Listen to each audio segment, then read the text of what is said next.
Hi friends, welcome to my YouTube channel graceful explorer. ఈరోజు మనం రాగి ఉప్మా ఎలా చేసుకోవాలో చూద్దాము. సో ఫస్ట్ దీనికోసం కావాల్సిన ఇంగ్రీడియంట్స్ అయితే 1 కప్పు రాగి ఫ్లోర్, 1 కప్పు సూజీ అంటే బొంబాయి రవ్వ, అండ్ నట్స్ మీరు ఏం నట్స్ అయితే యాడ్ చేసుకోవాలనుకుంటున్నారో ఆ నట్స్ తీసుకోండి. నేను ఇక్కడ కాజు అండ్ గ్రౌండ్ నట్స్ తీసుకున్నాను. అండ్ ఒక స్మాల్ సైజ్ టొమాటో అండ్ ఒక స్మాల్ సైజ్ ఆనియన్, మిర్చి అండ్ కొంచెం అల్లం గ్రేట్ చేసుకుని తీసుకోండి, చాలా టేస్టీగా ఉంటుంది. ఉప్మాకి ఎప్పుడైనా అల్లం యాడ్ చేస్తేనే ఆ టేస్ట్ బాగుంటుంది. సో స్టవ్ వెలిగించి కడాయి పెట్టేసుకుని దాంట్లో 1 table spoon oil and 1 table spoon నెయ్యి అయితే యాడ్ చేసుకోండి, చాలా టేస్టీగా ఉంటుంది. నెయ్యి వెన్న ఉన్నా యాడ్ చేసుకోవచ్చు. ఉప్మాకి ఎప్పుడైనా ఇలా యాడ్ చేసుకుంటే చాలా టేస్ట్ వస్తుంది. అండ్ దీంట్లోకి ఫస్ట్ పోపు దినుసులు అయితే యాడ్ చేసుకుందాము. కొంచెం ఆవాలు, కొంచెం మినప్పప్పు, కొంచెం పచ్చిశనగపప్పు, కొంచెం జీలకర్ర యాడ్ చేసుకోండి. అండ్ 2 ఎండుమిర్చి ఇలా చిన్న ముక్కలుగా యాడ్ చేసుకోండి. కొంచెం కరివేపాకు.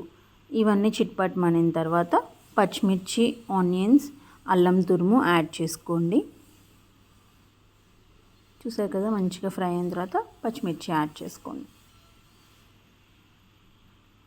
ఎంతో ఈజీగా టేస్టీగా అయిపోతుంది.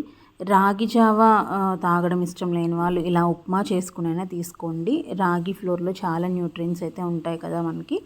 సో నెక్స్ట్ పచ్చిమిర్చి ఫ్రై అయిన తర్వాత ఆనియన్స్ అయితే యాడ్ చేసేసుకోండి.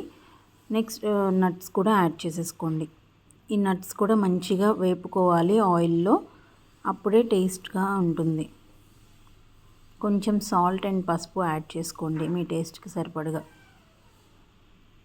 నెక్స్ట్ టొమాటోస్ కూడా యాడ్ చేసేసుకుని అన్నీ మిక్స్ చేసేసుకోవాలి. మీకు ఇంకా ఏమైనా వెజ్జీస్ యాడ్ చేసుకోవాలనుకుంటే యాడ్ చేసుకోండి. గ్రీన్ పీస్ కానీ, ఇక్కడ క్యారెట్ ఒకటి యాడ్ చేశాను, గ్రీన్ పీస్ యాడ్ చేసుకోవచ్చు, బీట్రూట్ తురుము యాడ్ చేసుకోవచ్చు, క్యాప్సికమ్, ఎవరిష్టం వాళ్ళది. ఏమేమి వెజ్జెస్ యాడ్ చేసుకోవాలనుకుంటున్నారో యాడ్ చేసేసుకోండి. యాడ్ చేసుకొని మంచిగా ఫ్రై చేసేసుకోండి.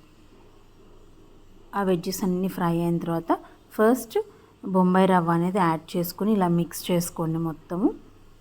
నెక్స్ట్ రాగి ఫ్లోర్ కూడా యాడ్ చేసేసుకుని మొత్తం మిక్స్ చేసుకుని కొంచెం ఆ వేడికి ఫ్రై అవ్వనివ్వాలి. ఫ్రై అయితే ఏమవుతుందంటే పచ్చివాసన ఏమి ఉండదు, చక్కగా బాగుంటుంది. నేను ఇక్కడ 2 కప్స్కి 4 కప్స్ వాటర్ అయితే తీసుకున్నాను. చూసారు కదా, ఇలా కొంచెం ఉడుకు పట్టిన తర్వాత కొంచెం కొత్తిమీర యాడ్ చేసేసుకుని ఇప్పుడు మీరు టేస్ట్ అయితే చూసుకోండి. సాల్ట్ మీకు సాల్ట్ అయితే సరిపోతే ఓకే, లేదు అంటే కొంచెం అయితే యాడ్ చేసుకోండి. ఈ టైంలోనే యాడ్ చేసుకుని మంచిగా మిక్స్ చేసేసుకుని కొంచెం ఒక 2 మినిట్స్ అయితే లిడ్ పెట్టేసి అలా వదిలేయండి. ఆ వేడికి ఆవిరికని చక్కగా మగ్గుతుంది. చూసారు కదా, వేడివేడిగా మన రాగి ఉప్మా అయితే రెడీ అయిపోయింది. ఎంతో టేస్టీగా ఉంటుంది. రాగి జావా ఇలా తాగని వాళ్ళు, అసలు ఇంట్రెస్ట్ లేని వాళ్ళు ఇలా చేసుకుని తింటే చాలా టేస్టీగా ఉంటుంది. Thank you for watching. Please like and subscribe to my channel.